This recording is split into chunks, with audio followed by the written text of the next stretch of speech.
Hello नमस्कार, आप सभी का स्वागत है cooking channel pan to plate में। आज मैं बनाने वाली हूँ बहुत ही मज़ेदार मिठाई। इसका कॉम्बिनेशन देखकर आप हैरान हो जाओगे। ये मिठाई बहुत ही सरलता से बन जाती है। आपको लग रहा होगा ये बेसन के लड्डू हैं, तो जी नहीं, ना ये बेसन के लड्डू हैं ना ये मावा के लड्डू हैं। ये जो लड्डू है बहुत ही सरलता से बन जाते हैं। इसमें बहुत ज़्यादा कष्ट नहीं होता है। ये बहुत ही आराम से बन के तैयार हो जाता है। तो ये जानने के लिए कि ये लड्डू किससे बने हैं, इसके लिए आप मेरा पूरा वीडियो देखिएगा। और अगर आपको ये मिठाई की रेसिपी पसंद आती है तो ज़रूर लाइक कीजिएगा। अगर आप नए हो मेरे चैनल में और आपको मेरे वीडियोस पसंद आते हैं तो ज़रूर सब्सक्राइब कीजिएगा और नोटिफिकेशन बेल बटन ऑन करना ना भूलिए, क्योंकि जब भी मैं वीडियोस अपलोड करूंगी तो आपको मैसेज आ जाएगा, एक नोटिफिकेशन आ जाएगा। तो चलिए बनाना शुरू करते हैं बहुत ही मज़ेदार कॉम्बिनेशन के ये लड्डू। हमने यहाँ पे 1 लीटर दूध लिया है। ये सादा दूध है, ये फुल फैट मिल्क नहीं है। हम इसे मध्यम आँच पर उबाल लेंगे। तो देखिए दूध में उबाल आ चुका है। आँच को हम यहाँ धीमा कर लेंगे और इसमें 1 कप शक्कर डाल देंगे, साथ ही साथ में 2 चुटकी भर इलायची पाउडर।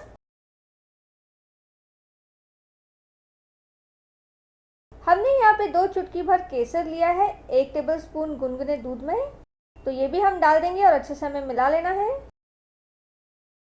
आँच हमें यहाँ पे मध्यम रखना है। यहाँ पे हमें दूध को उबालना है और बीच बीच में चलाते रहना है। हमें यहाँ पे दूध की रबड़ी बनानी है। हमें यहाँ पे दूध को 50% से भी ज़्यादा घटाना है।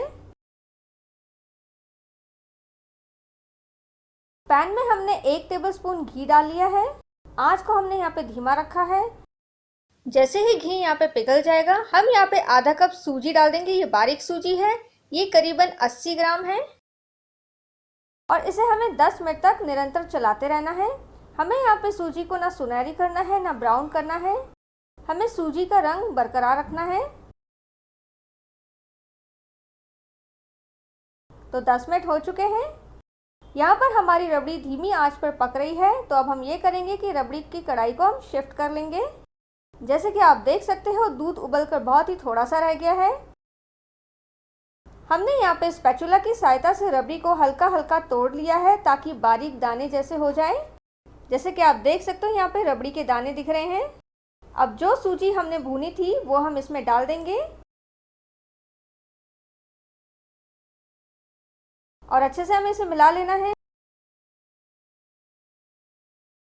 साथ ही साथ में हम इसमें अब 1 टेबलस्पून देसी घी डाल लेंगे और फिर से हम इसे चला लेंगे।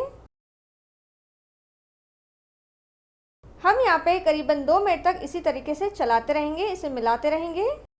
यहाँ पे जो आंच है वो धीमी ही रखनी है, हमें यहाँ पे तेज़ नहीं रखनी है।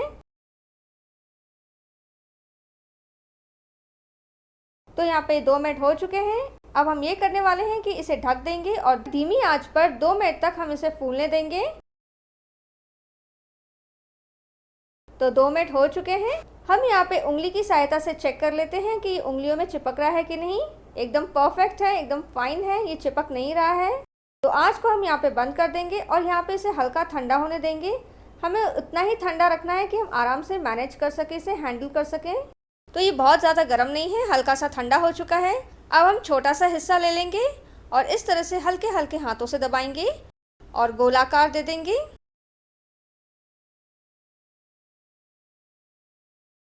तो देखिए एक तैयार हो चुका है।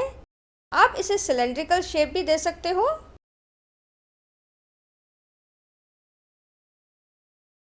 तो दोनों में से जो भी आपको पसंद आए वैसा आप शेप दे सकते हो, उसे आकार दे सकते हो।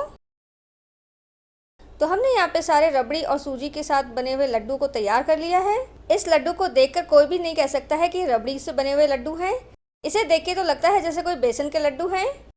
हम यहाँ पे रबड़ी के लड्डू को हफ्ते भर फ्रिज में रख सकते हैं आराम से और इसका लुत्फ उठा सकते हैं। अब हम इसे वर्क से सजा लेंगे। मैं यहाँ पे ये लड्डू को तोड़ के दिखाना चाहूँगी। अगर आप ध्यान से देखोगे तो काफ़ी दानेदार से बने हैं और जो रबड़ी की खुशबू है वो तो कमाल की है। मुझे उम्मीद है आपको ये कमाल की कॉम्बिनेशन वाली रबड़ी की लड्डू की रेसिपी पसंद आई होगी। आप ज़रूर घर पे ट्राई कीजिएगा और आपका मूल्य फीडबैक दीजिएगा। शुक्रिया, धन्यवाद। हमेशा की तरह आज का दिन भी आपका लाभकारी रहे।